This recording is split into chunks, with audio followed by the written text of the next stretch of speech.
Welcome to education channel. आज आम +3 final year 5th semester Odia सम्मानक एकांकिका स्मृति विभ्राटर सारमर्म विषय आलोचना करवा।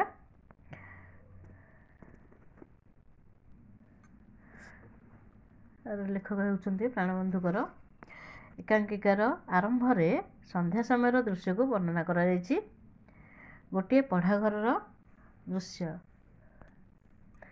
पढ़ाघर दृश्य अबनी बाबू कन्या छवि। से थिला सुंदरी तरुणी। पढ़ाघरे प्रवेश करी कौन गोटाए जिनिस खोजिबारे थाए। सबु समय कौनसी ना कौनसी जिनिस को खोजिबा तार अभ्यास। पादर चपल थाई मध्य से जानि न पारि चपल खोजिबार व्यस्तता मध्य थाए। चाकर दासियार कहवा अनुसार निज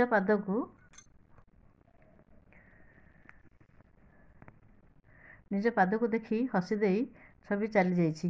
छविर कौन कथा मन रहुनी। आगरू एमिति नथिला। चिरदिन हेब यही समस्या देखा देछि। एथिपाई मध्य डाक्तर परामर्श क्रमे औषध खाउछि, मात्र तार सुफल मिलुनी। छविर यही खियाली भावना को चाकर दासिया छविर माँ रमादेवी को जणाइछि। दासिया गुणाटीए डाकी आनी छवि को भल करिया पई प्रस्ताव मध्य देछि। समस्ते खुशी हो जाइछन्ति। जदि गुणिया छविर रोग को भल कर दिए तेबे मासक मास औषध पाई खर्च होइथिबा पैसा मध्य रहिजिवो। कलम खोजिबार व्यस्त छवि। माँ रमादेवी को कलम संपर्क पचारिबारु माँ कहिले सबुआडे भल करी खोज, हुए तो केउठी रही जाई पारिथाए। माँ को कथा को हेय न करी छवि कलम खोजारे व्यस्त थाए, मात्र निज पिंधा सार्टरे कलम मारिबा कथा छवि भूली जाई थाए। छविर कौनसी कथा मन रहु न थाए। माँ रमादेवी कथा कथाके सबू मन पकाई देउथांती। छवि तार बोऊ को कहिछि, मते जदि बाहा करी देबु ना तते मु साथीरे नेई करी जिबी जानी था। माँ झीर कथोपकथन समय घर मध्य को पशि आछंती अबनी बाबू। अबनी बाबू छविर बापा। छविर एपरी अवस्था देखी विरक्त होइछंती अबनी बाबू। बापांकर रागर अवस्था देखी छवि कहिछि, भूला रोग आपे आपे भल होइजिबो बापा। अबनी बाबू छविर बाहागर प्रवीर सह करने को मनस्थ करथांती। बिलात जीवा आगरू बाहागरटा स्थिर पाई योजना मध्य प्रस्तुत होइथाए।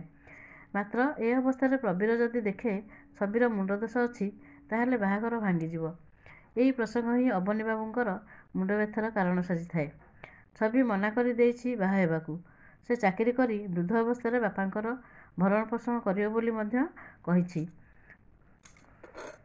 छवि एकथा न कहिबा सत्ते भी अबनी बाबूंकर स्मृति विभ्राट घटुथाए। जो कथा छवि न कहिछि से कथा अबनी बाबू मध्य कहिथांती। धीरेन्द्र सबुदिन छवि को पाठ पढ़ाइबाकू आसे। प्रवीर आसियो बोली अबनी बाबू छवि को कहिथांती धीरेन्द्र को विदा कर देबाकू, मात्र एकथा छविर मने न थाए। प्रवीर को छवि चिन्हिबा कथा धीरेन्द्र को पचारिछि। धीरेन्द्र प्रवीरर बयस विषय छवि को पचारिछि। प्रवीर विवाहित कि ना ता मध्य छवि पचारिछि। छविर रॉक एंड गीत को अधिक पसंद करे। छविर भाई सुशांत तार सांग हेमंत को घर को डाकी आनी। प्रथम थर सुशांत घर को आसुथिबारु हेमंत भयभीत परी लागुथाए। सुशांत छवि को डाकिबा पई चली जाइछि। सुशांत मन मन भाबुथाए जदि छवि रॉक एंड रोल गीतटी को भूली जाई थाए ताहले सब किछि अड़ुआ होइजिवो। सुशांत गला परे हेमंत नाच आरंभ कर देछि। मिड समर डे आज हेबो बोली हेमंत कहिछि। Loss of memory, lack of intelligence, loss of temper, यही तीनोटी धारा ही त्रिवेणी संगम बोली हेमंत विश्वास करिछि। छवि हेमंत और सुशांत रॉक एंड रोल गीत आरंभ करछंती। गीत शुणी खूब जोर रे रागी जाई अबनी बाबू घर मध्य को प्रवेश करछंती। रागी जाई सुशांत को कहिछंती एसबु गीत घरे बोलिबा आदौ उचित नुहे। हेमंत अबनी बाबू को चेताई दे कहिछि, एहा बाजे गीत नुहे, एहा राम लक्ष्मण और सीता गीत, एसबु रामायणर विषय वस्तु। अबनी बाबू एमानक कथारे विरक्ति भाव प्रकाश करी सेमानकु घरु बाहर करदेले। सुशांतर दिनक पाई खाइबा बंद करी देले। बापांकर गर्जन शुणी छवि मूर्छा होई पड़िछि। ଡାକ୍ତର ଆଣିବାକୁ ବ୍ୟବସ୍ଥା ମଧ୍ୟ ହୋଇଛି। ଅବନୀବାବୁଙ୍କ ଘର ସମ୍ମୁଖରେ ଥିବା ଜଣେ ତେଲୁଗୁ ବାବୁଙ୍କୁ ଡାକିବା ପାଇଁ ଅବନୀବାବୁ ପରାମର୍ଶ ଦେଇଛନ୍ତି। ସବୁ ଘଟଣାର ମୂଳ ସୁଶାନ୍ତ ବୋଲି ଅବନୀବାବୁ ସମସ୍ତଙ୍କୁ ଜଣାଇ ଦେଇଛନ୍ତି। କିଛି ସମୟ ପରେ ଛବି ଆଖି ଖୋଲି ବସିଲା ଏବଂ କହିଲା, ସୁଶାନ୍ତ ଓ ହେମନ୍ତର ଗୀତ ଶୁଣି ଏପରି ଅବସ୍ଥା ହୋଇଛି ବୋଲି ମା ରମାକୁ କହିଲା। ଡାକ୍ତର ପହଞ୍ଚି ଛବିର ଦେହ ପରୀକ୍ଷା କରି କିଛି ରୋଗ ନାହିଁ ବୋଲି କହି ଫେରିଗଲେ। ୟାପରେ ପ୍ରବୀର ଆସି ପହଞ୍ଚିଛି। ଅବନୀବାବୁ, ରମାଦେବୀ ଓ ପ୍ରବୀରକୁ ଦେଖି ଖୁସି ପ୍ରକଟ କରିଛନ୍ତି। ଛବିର କ'ଣ ହୋଇଛି ପ୍ରବୀର ପଚାରିଛି। ରମାଦେବୀ ସବୁ କଥା ଗୋଟି ଗୋଟି କରି ଖୋଲି ପ୍ରବୀର ଆଗରେ ପ୍ରକାଶ କରିଛନ୍ତି। ଅବନୀବାବୁ କହିଛନ୍ତି, ତମେ ତ ମେମୋରି ଏକ୍ସପର୍ଟ ହୋଇ ଆସିଛ, ତାର ଚିକିତ୍ସା ଏଥର ତମେ କର। ପ୍ରବୀର ମେମୋରି ବିଷୟରେ ପଢ଼ିବା ପାଇଁ ଦିଲ୍ଲୀ ଯାଇଥିଲା। ପ୍ରବୀର ଛବିକୁ ରୋଗ କ'ଣ ବୋଲି ପଚାରିଛି। ପ୍ରବୀର ଛବିକୁ କହିଛି, ଶୁଣ, ତମର ମେମୋରି ଲାପ୍ସେସ୍ ଗୁଡ଼ାକର କାରଣ ହେଉଛି ଦୁଇଟା। ପ୍ରଥମ କାରଣଟି ହେଲା ଅବୋଧ ମନ ଓ ଦ୍ୱିତୀୟ କାରଣଟି ହେଲା ମାନସିକ ଆଳସ୍ୟ।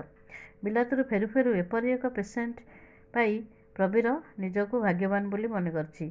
ସେଦିନର ବାର ଭଲ ନଥିବାରୁ ତା ପରଦିନ ଚିକିତ୍ସା ଆରମ୍ଭ କରିବ ବୋଲି ପ୍ରବୀର ଛବିକୁ ଜଣାଇଛି। ପ୍ରବୀର ଆଗରେ ଛବି ବିବାହ ପ୍ରସଙ୍ଗର କଥା ଉଠାଇଛି।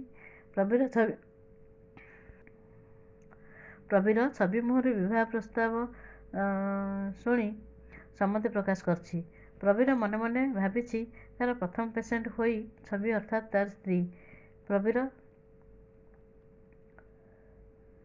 ଯେତେବେଳେ ମେମୋରି ଏକ୍ସପର୍ଟ ହୋଇ ଆସିଛି, ଛବି ଏକାବେଳେ ଭଲ ହୋଇଯିବ ବୋଲି ଅବନୀବାବୁଙ୍କ ଦୃଢ଼ ବିଶ୍ୱାସ। ପ୍ରବୀର ଦାସିଆ ହାତରେ କଲମଟିକୁ ମଗାଇ ପଠାଇଛି। ଏହା ପରବର୍ତ୍ତୀ ସମୟରେ ବହିଟି ଛାଡ଼ି ଆସିଥିବାରୁ ଆଣିବା ପାଇଁ ଦାସିଆକୁ କହିଛି। ପ୍ରବୀରବାବୁ କଥା ଶୁଣି ଦାସିଆ ମନେ ମନେ ଚିନ୍ତା କରୁଛି, ପ୍ରବୀରବାବୁଙ୍କ ମଧ୍ୟ ସ୍ମୃତି ଲୋପ ହୋଇଛି। ଅବନୀବାବୁ ପ୍ରବୀରର କାର୍ଯ୍ୟକଳାପ ଦେଖି ଆଶ୍ଚର୍ଯ୍ୟ ପ୍ରକଟ କରିଛନ୍ତି। ପ୍ରବୀର ଜଣେ ମେମୋରି ଏକ୍ସପର୍ଟ। ସେ ମଧ୍ୟ କଥା କଥାକେ ସବୁକିଛି ଭୁଲି ଯାଉଛନ୍ତି।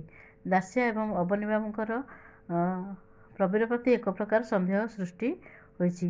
ପ୍ରବୀର ନୋଟ୍ ବୁକ୍ ଧରି ଚାରିଆଡ଼େ ଖୋଜୁଥାଏ। କିଛି ସମୟ ଯିବା ପରେ ପୁଣି ପ୍ରବୀର ଚଷମା ପାଇଁ ଦାସିଆକୁ ପଠାଇଛି। ମାତ୍ର ଚଷମାଟି ପ୍ରବୀରବାବୁଙ୍କ ଆଖିରେ ଥାଏ ବୋଲି ଦାସିଆ ଠଉରଉଛି।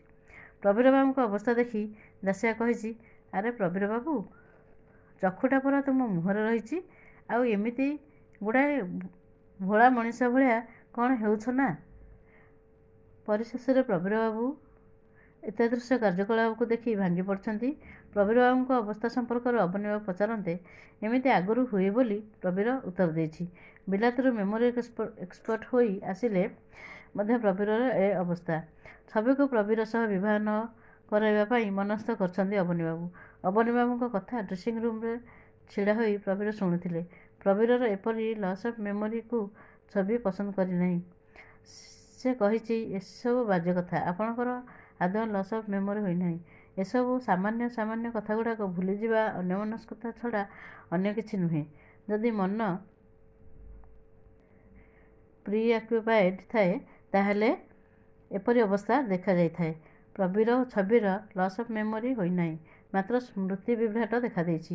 ଅବନୀବାବୁଙ୍କଠାରେ ଏହି କଥା ଆଗରୁ ରମାଦେବୀ କହୁଥିଲେ, ଆଜି ମଧ୍ୟ କହୁଛନ୍ତି। ହେଲା ସ୍ମୃତି ବିଭ୍ରାଟର ସାର କଥା।